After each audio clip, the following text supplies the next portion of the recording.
안녕하세요. 정책톡톡 김민정입니다. 지난 2월 1일 대구시 최초의 대구시 특화 정책 싱크탱크가 개원했습니다.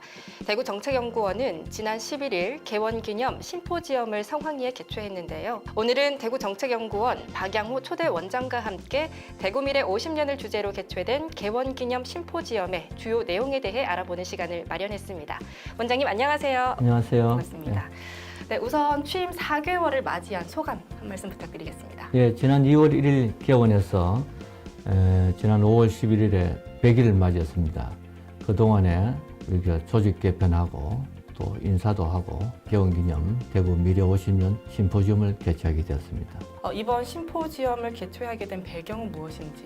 예, 우리가 개원하면서 6개의 실을 만들고 또 혁신 연구 과제별로 6개의 전략 랩을 바로 만들었거든요. 근데 그 대구 혁신 과제가 중요하기 때문에 이 6개의 과제를 중심으로 신속하게 연구를 추진하게 되었습니다. 예를 들면 신광 개발은 어떻게 해야 될 건지. 그래서 그 연구 결과가 중간 결과가 나왔기 때문에 그걸 시민들에게 또 알리고 또 공감대를 이뤄야 되겠다 싶어서 이번에 심포지엄을 하게 되었습니다. 이번 심포지엄에서 대구미래 50년을 이끌어갈 5대 혁신 과제를 또 제시를 하셨는데 어떤 내용이 담겨 있습니까? 예, 그 대구가 혁신이 되기 위한 5개의 과제거든요. 첫 번째가 신광 혁신입니다. 그래서 지금 건국 이래 우리 지역 최대의 성과로 평가받는 신광 특별법이 우리 통과되었잖아요. 그래서 군이 의성 쪽에 신광을 어떻게 만들 건지, 또 신광이 이루어지면 그 일대에 신광 경제권을 어떻게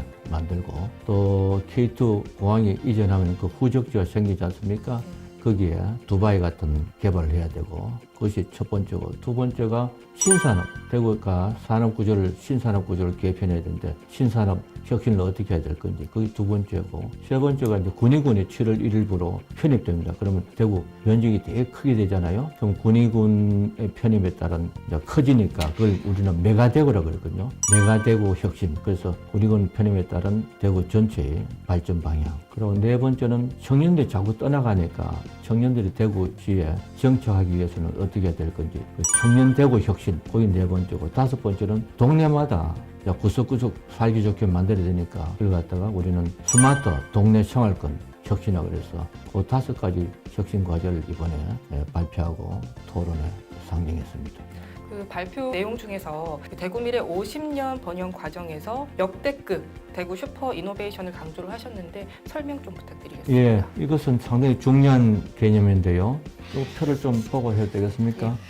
우리가 대구 성장이 되기 위해서는 세계 경제 장기 사이클을 알아야 되거든요.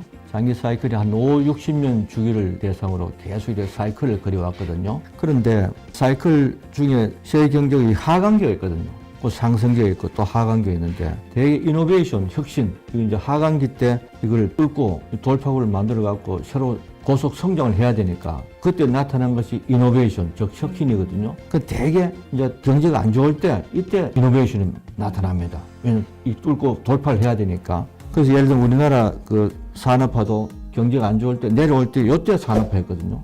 또 중국도 78년도에 그 덩소핑이 중국 개혁 개방했잖아요. 이것도 경제가 이렇게 하강기 때 있거든요. 근데 여기 이때 준비 혁신해서 세계 경제 상승기 때 이때 이제 세계 경제가 밀어주니까 순조롭게 이제 순풍을 타고 고속 성장할 수 있거든요. 근데 우리 대구가 2020년 전후부터 세계 경제가 피크되고 이렇게 이제 내려오거든요. 우리 내려오는데 여기에 지금 와 있습니다. 하강기 문턱에.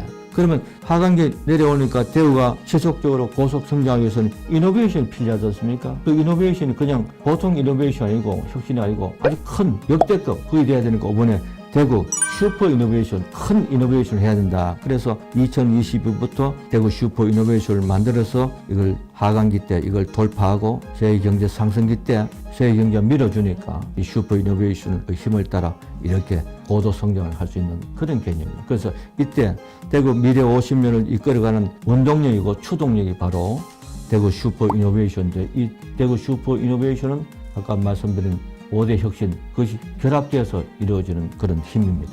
대구 슈퍼 이노베이션. 결국에는 대구 미래 50년을 이제 이끌어갈 추동력이 바로 대구 슈퍼 이노베이션이다라고 말씀을 해주신 것 같은데요. 그렇다면은 단계별로 변화가 좀 있을 것 같습니다. 예. 어떤 변화가 있습니까? 거기 일시에 이제 그 지속 번영되는 것이 아니고 단계를 거쳐야 되는데, 예를 들면 2022년도 2030년이 뭐냐면 그 대구 신공항이 개항되는 때입니다. 그래서 2022부터 2030까지 이때가 1단계 성장기. 이때는 이제 신성장기라고 우리가 하고, 이때 슈퍼 이노베이션이 시작되고 기반이 구축되는 단계죠. 그다음에 2030년부터 이렇게 세계 경제 하강되는데 2045년 전후에 이때 이렇게 전환됩니다. 싹 바뀝니다. 세계 경제 상승기로 바뀌거든요. 그럼 2030년부터 2045년 이때가 2단계 되고, 이때는 신공항이 이제 더 확장되고, 그러고 후적지가 개발되고, 그다음에 달성군의 제2국가 산업단지가 본격적으로 개발되는 그런 해거든요. 이때 이제 이 기간 2030년부터 2045년 이때까지가 제2단계고, 이때가 고도성장기입니다. 그다음에 이때는 세계 경제가 이제 좋아지잖아요. 세계 경제가 이제 대우 경제 밀어주니까 이때는 슈퍼 이노베이션이 재혁신되고 또 진화되어서 이 세계 경제 훈풍을 타고 올라가는 2070년까지, 2045년부터 2070년까지가 제3단계인데, 이때가 바로 가속도 붙으니까 가속 성장기. 그렇게 3단계로 대구 번영이 이렇게 이루어지는 거죠. 예. 그럼 이제 원장님이 보시기에는 좀 많은 변화가 좀 생길 것 같은데 어떤 변화상이 기대가 되는지 궁금합니다. 제일 먼저 제일 중요한 우리 대구 번영의 역대급 동력이 신공항 개항입니다. 그래서 그는 우리 연구원에서는 내륙에 생기지 않습니까? 그리고 한반도에서 내륙에 생기는 제1국제공항. 그래서 한반도 제1 내륙 신국제 관문공항이 개항되고, 또 그 일대에 두바이 프리존 같은 자유경제구역이 생기는 신경제권, 자유경제권이 생겨나게 되고, 두 번째는 이제 앞으로 로봇 산업이 되게 중요합니다. 그 신산업으로 개조되면서 로봇 산업에 집중을 해야 되거든요. 그 로봇 산업은 대구가 먼저 선점을 해야 됩니다. 그 선점하기 위해서는 로봇 대구, 그럼 용어는 약하고 국가 로봇 산업 수도를 선점해야 되겠다. 그래서 그거를 선점하고 우리가 대한민국을 대표하는 로봇 산업 변진기지 중심지가 되고, 그것이 또 동부의 로봇 산업의 글로벌 센터가 되고요. 그런 것이 되고, 5대 신산업, 헬스, 그 다음에 반도체, 미래 모빌리티, AI 등 ABB 산업, 5대 신산업이 이제 육성될 것입니다. 그리고 군위군이 편입되고, 대구 도심의 후적지가 개발되면서 남쪽에는 달성, 또 북쪽에는 군위, 그리고 도심지. 그래서 우리는 이제 남달 북군 도심이라고 그러는데, 그 이제 위에 군위군에는 신광밸리가 형성되고, 남쪽 달성군에는 테크노밸리가 형성되고, 또 도심은 이제 재개발하고, 거기 후적지 개발하고 완전히 또 바뀌어집니다. 그래서 우리는 그것을 도심 중에서도 아주 더 잘 만들어지는 도심, 그걸 우리는 프리미엄 도심이라고 했습니다. 남달 북군 프리미엄 도시권으로 이제 개편될 것입니다. 그리고 청년들이 자꾸 떠나가니까 청년들한테 필요한 것이 뭐냐면 양질의 일자리, 그럼 주택, 그리고 워라밸 문화 환경이거든요. 그래서 우리는 마이 잡, 마이 홈, 마이 워라밸 문화, 여기 합쳐진 청년 마이 대구, 따로따로 일자리 따로, 그 다음에 주거 따로, 워라밸 따로 하는 것이 아니고 그것이 하나의 패키지 되어갖고 하나의 빌리지가 되는 청년 빌리지, 청년 오아시스도 이제 기대할 수 있고요. 대구가 수도권으로부터 너무 멀지도 않고, 또 천안 대전같이 너무 가깝지도 않고, 아주 멀지도 않고 또 가깝지도 않은 적정한 위치에 지금 대구가 위치되어 있거든요. 그리고 대구 주변에 뭐 구미, 포항, 울산, 창원 이 공업 도시가 많이 발달되어 있습니다. 그리고 대구를 중심으로 광역철도, 광주까지 연결되는 철도도 생기고, 또 고속도로 등등 해서 대구가 국토균형 발전을 선도하는 사통팔달의 전략적 요충지로 바뀌게 될 것입니다. 이렇게 대구가 있고 신공항이 있고, 이렇게 여기에 1,400만 명의 배우지가 대구를 중심으로 이렇게 발달됩니다. 그래서 이것이 나중에 신공항의 수요가 되고 수도권에 대응하는 하나의 큰 거점이 대구를 중심으로 이제 처음으로 생겨나게 되는 것입니다. 그래서 수도권 전국 인구 50%를 넘었거든요. 그걸 우리는 이제 수도권 50 현상이라고 합니다. 그 대구 미래 50을 만들지 않습니까? 그 수도권 50 현상을 대구 미래 50이 견제하고 극복하는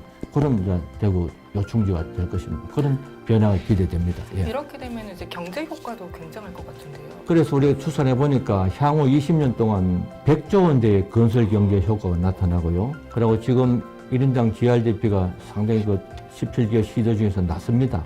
그래서 앞으로 이거 슈퍼 이노베이션을 통해서 대구 5대 혁신을 통해서 적어도 탑3 최상위 3위권으로 진입되지 않을까 그렇게 기대하고 있습니다. 예. 가능한 일입니까?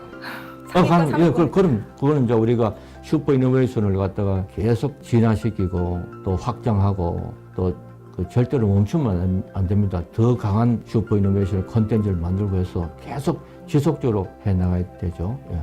가능한 일입니다. 예. 네, 이제 마지막으로 이제 우리 시민분들께 하고 싶은 말씀 있으시면은 한 말씀 부탁드리겠습니다. 예, 대구 미래 50년이 저절로 만들어지는 것이 아니고 대구 시민이 모두 단결해서 또 경북 도민과 함께 만들어가야 될 미래입니다. 그러자면은 중앙정부하고 이 파트너십을 잘 해서 국방부, 국토교통부 등과 파트너십을 이렇게 해서 새로운 제도를 강력한 제도를 만들어서 소재 지원, 규제 혁신 같은 아주 그 강력한 새로운 제도가 도입돼야 되고요. 신공항이 대구하고 경북하고 같이 만들어야 될 과제이기 때문에 경북도하고도 같이 그 파트너십을 만들어서 잘 협조해야 되고요. 리더십도 공익을 위하는 실용적 리더십의 바탕을 둬야 하고요. 특히 대구 시민의 단결과 협조가 상당히 중요한 것 같습니다. 네, 오늘은 대구정책연구원 박양호 초대 원장과 함께 이야기를 나눠봤습니다. 오늘 말씀 감사합니다. 네, 감사합니다. 예.